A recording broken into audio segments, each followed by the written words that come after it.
여러분, AI가 판사를 대체할 수 있을까? 이 질문 요즘 정말 많이들 하잖아요. 근데요, 어쩌면 이 질문 자체가 함정일 수도 모릅니다. 우리가 완전히 잘못된 방향으로 가고 있는 걸 수도 있다는 거죠. 오늘 그 이야기를 좀 해보려고 합니다. 보통 이렇게 생각하죠. 한쪽에는 실수가 없는 차가운 기술, 다른 한쪽에는 따뜻한 지혜를 가진 인간. 마치 기술과 전통이 싸우는 것처럼 둘 중 하나가 이겨야 끝나는 게임이라고 생각하기 쉽습니다. 그런데 말이죠. 만약에 우리가 처음부터 잘못된 질문을 하고 있었던 거라면 어떨까요? 어쩌면 진짜 문제면 더 좋은 답을 찾는 게 아니라 더 좋은 질문을 던지는 것일지도 몰라요. 자, 바로 여기서부터 한번 시작해 보겠습니다. 자, 첫 번째 파트입니다. 이 간단해 보이는 질문, 그 속에 뭐가 숨어 있는지 한번 파헤쳐 보죠. 누가 더 잘할까? 이렇게 묻는 순간 우리는 자신도 모르게 완벽한 판단이라는 게 존재한다고 가정하게 돼요. 그쵸? 마치 저 산 꼭대기에 깃발이 하나 꽂혀 있는데 그 깃발이 바로 완벽한 정의인 거죠. 우리는 그냥 인간이 저걸 먼저 잡을까? 아니면 AI가 먼저 잡을까? 그것만 보고 있는 셈이에요.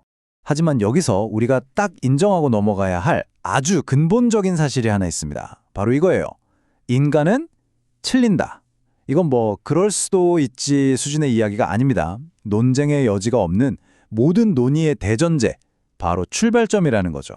자, 그럼 두 번째 파트, 숨겨진 가정으로 넘어가 보겠습니다. 여기서부터가 진짜 중요한데요. 문제는 사실 인간이 실수를 한다는 것 자체가 아니에요. 진짜 문제는 우리가 그 실수를 어떻게 다루느냐, 바로 그 방식에 있습니다. 이 지점에서 이야기가 완전히 새로운 국면으로 접어들게 됩니다. 생각해보세요. 인간은 그냥 실수만 하고 끝나는 존재가 아니잖아요. 우리는 본능적으로 자기 실수를 숨기고 싶어하고 어떻게든 정당화하려고 합니다. 특히 판사처럼 권위가 있는 위치에서는요, 그 판단이 더 이상 설명이 아니라 그냥 선언이 되어버리는 거예요. 이게 맞아 하고 끝나는 거죠. 그럼 오류는 어떻게 될까요? 당연히 수정되기보다는 조용히 덮이고 마는 겁니다. 세 번째 파트입니다. 이제 더 나은 질문을 던져볼 시간이에요. 지금까지의 관점을 완전히 뒤집어 보는 거죠. 누가 판단하느냐가 아니라 어떻게 작동하는 시스템이냐, 바로 이 문제로 넘어가는 겁니다. 바로 이거예요. 누가 더 똑똑하고 공정한가, 이런 능력 중심의 질문을 버리고요. 어떤 시스템이 자신의 실수를 더 솔직하게 인정하고 드러내는가, 이렇게 구조의 문제로 바꾸는 겁니다. 와, 이건 뭐랄까? 논쟁의 판을 완전히 새로 짜는 거죠. 개인의 능력에서 시스템의 투명성으로, 결과에서 과정으로 초점을 완전히 옮기는 거예요. 자, 네 번째. 그럼 이 새로운 질문의 렌즈를 가지고 인간과 AI 두 시스템이 오류를 어떻게 다루는지 한번 비교해 보겠습니다. 일단 확실히 해야 할 건 AI도 당연히 완벽하지 않다는 거예요. 데이터에 따라 편향될 수도 있고 얼마든지 틀릴 수 있습니다. 하지만 정말 결정적인 차이가 하나 있어요. AI는 자기 실수를 숨기질 못해요. 모든 판단 과정은 데이터로 기록되고 어떤 기준으로 결정을 내렸는지 전부 추적이 가능하거든요. 그러니까 실패가 한 개인의 실수로 그냥 묻히는 게 아니라 시스템 전체에 빨간불이 들어오는 것처럼 명백한 구조적 문제로 드러나게 되는 거죠. 바로 이 지점에서 우리는 AI의 진짜 역할을 발견하게 됩니다. AI는 완벽한 심판관이 되기 위해서가 아니라 오히려 우리 사법 시스템이 얼마나 불완전한지를 투명하게 보여주는 일종의 진단장치가 될 수 있다는 거예요. 자, 이 표를 보시면 그 차이가 아주 명확하게 보일 겁니다. 먼저 오류 처리 방식부터 볼까요? 인간 판사는 어떻게든 숨기거나 정당화하려 하죠.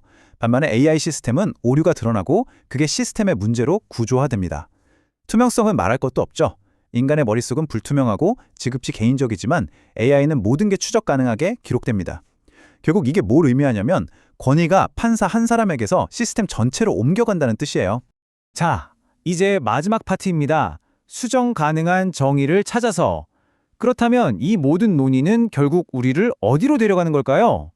네, 바로 완전히 새로운 목표를 설정하게 만듭니다. 핵심은 바로 이거예요.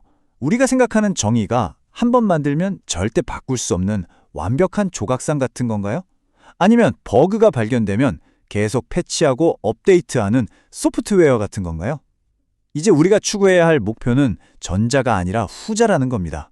언제든 틀릴 수 있고 그래서 언제든 더 나은 버전으로 갱신될 수 있는 정의 말이죠. 그렇다면 어떤 시스템이 더 윤리적이라고 할 수 있을까요? 여기에 대한 답은 이 세 가지 질문에 달려 있습니다. 첫째, 이 시스템은 오류를 숨길 수 있는가? 둘째, 오류가 발생했을 때 그게 눈에 보이는가? 그리고 마지막 가장 중요한 질문이죠. 셋째, 그 드러난 오류를 고칠 방법이 있는가? 결국 우리가 오늘 나눈 모든 이야기는 이 한 문장으로 귀결됩니다. 우리가 결정해야 할 것은 누가 판단을 내리느냐가 아니라 그 판단이 틀렸을 때 무엇이 가능해지는가이다. 와, 정말 중요한 말이죠. 판단 그 자체가 중요한 게 아니라 틀렸을 때 그 다음 단계가 있느냐 없느냐, 이게 핵심이라는 겁니다. 그래서 이제 여러분께 마지막 질문을 던지려고 합니다. 여러분은 겉으로 보기에 결코 틀리는 법이 없는 완벽해 보이는 판사를 원하십니까? 아니면 실수를 인정하고 언제든 수정될 수 있는 그런 정의 시스템을 원하십니까? 이 질문에 우리가 어떻게 답하느냐에 따라 앞으로 AI가 우리 사회에서 맡게 될 역할이 완전히 달라질 겁니다.